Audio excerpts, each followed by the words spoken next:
What's up everyone, welcome back to a new video. So in this video, as you see by the title, we are going to be installing the GT4 Lip on my E92 M3. In my opinion, the GT4 Lip is hands down the best lip that you can buy for the E92 M3, and it is the V1 version, so it is the longer version. With the style that I'm going for with the M3, I want kind of like a club sport look, so there's going to be a lot more mods that are going to make this car look a lot more like a track car, let's say. I did just modify the headlights on my E92 M3. I've added some new LED angel eyes that are a lot brighter and they just look better in general, and I've also blacked out the inside of the headlights. On a black car, I think it's an essential mod because it just blacks the car out completely and it makes the front end of the M3 look so much more aggressive. I've also fixed the fenders because of a common issue with plastic fenders where the bumper mounts, the mounts just crack on the fenders. So I fixed that with some fiberglass and it looks a lot better now. The gaps with the bumper and the fender are a lot better now, and the fenders are probably stronger than OEM now because they are reinforced with some fiberglass. I have a video uploaded already on how I modified the headlights and also how I fixed the fenders, so if you're interested in that, check out the previous videos. In this video, as I said, I will be installing the GT4 Lip on the M3, so without wasting any time, let's get to work and put the lip on, and then at the end of the video I will show you exactly what the lip looks like and the whole front end with the headlights modified and the front lip installed.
Alright, so as you've seen throughout the video, we put on the GT4 Lip on the E92 M3, and in my opinion, it looks so aggressive and nice. I love the way it looks with the headlights that are modified and the GT4 lip on the bumper. It just looks so nice. As I was saying earlier, I want more of a track car club sport look, so that is the look I'm going for with the M3. And putting this GT4 lip on and modifying the headlights just made it that small bit closer to that type of look that I'm going for. As you can see, with the headlights on and the front lip on, it just makes the front end look so much more aggressive, which just looks so nice for me on the E92 M3. Let me know in the comments what you think of this type of look for the M3. In my opinion, it makes it look nice and stealthy and aggressive. And as I said, that's the look I'm going for, so that is the reason why I did these mods in the first place. The fitment on the lip wasn't the best, but I made it as good as possible, and it actually did turn out really nice when it comes to the fitment. I'll show you up close in a second, but the lip is obviously from China, as most people get them from China. Companies just drop ship these lips, carbon parts and everything like that, exhausts, which is kind of obvious at this point. So instead of paying extra tax to a company, I'd rather just buy it direct from China myself and get a better price on the parts. So now I'll show you up close what it looks like exactly. As you can see, these V1 GT4 lips don't go all the way back to the bumper. They stop a few centimeters before, which is on every lip.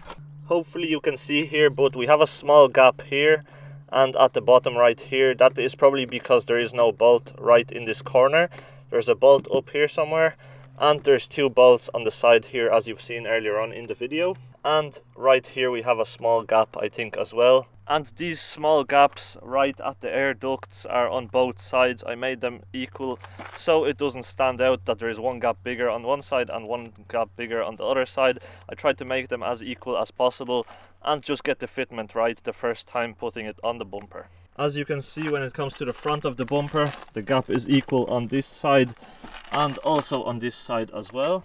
And then it goes a bit under the bumper right here, which is on every bumper on the GT4 Lip, and that is a normal thing. And then same as the other side, we have a small gap right here, small gap right here, and also at the top here. And then on the end of the bumper here, we have a small gap right here, which is a normal thing on the GT4 V1 Lip. And the quality is obviously not going to be the same as you would get it from an original company that cares about the quality of the lips and just the carbon parts in general. Sometimes it's going to be better and sometimes it's going to be worse, but unfortunately that's just what you get when you buy these carbon parts.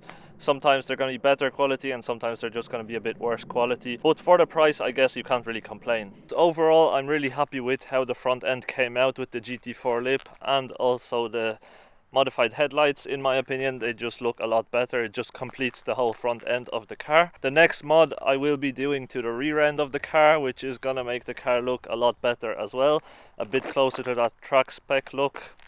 And also probably this week or next week I will be installing a full titanium exhaust. I've had the titanium exhaust for like a month already at home, waiting to get some time to put the exhaust on.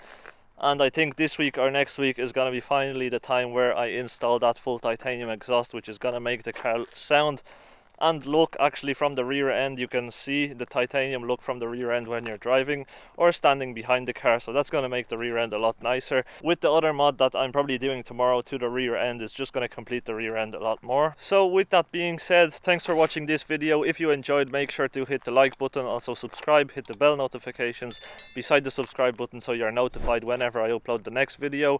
The next video is going to be on the rear end mod that I'm doing. It is another carbon fiber part, and no, it's not the diffuser, it's actually something else which is going to make the car look a lot better from the rear end. And then after that we have the exhaust to put on the car as well. So subscribe and stay tuned for them videos coming soon. Check out my Instagram if you want to be more up to date with the M3 and the mods I do, because I upload on my story a lot more often than I do on YouTube, so you can be up to date fully with the M3 and all the mods that I do. With that being said, thanks for watching this video. I hope you enjoyed, and hopefully I'll see you in my next video.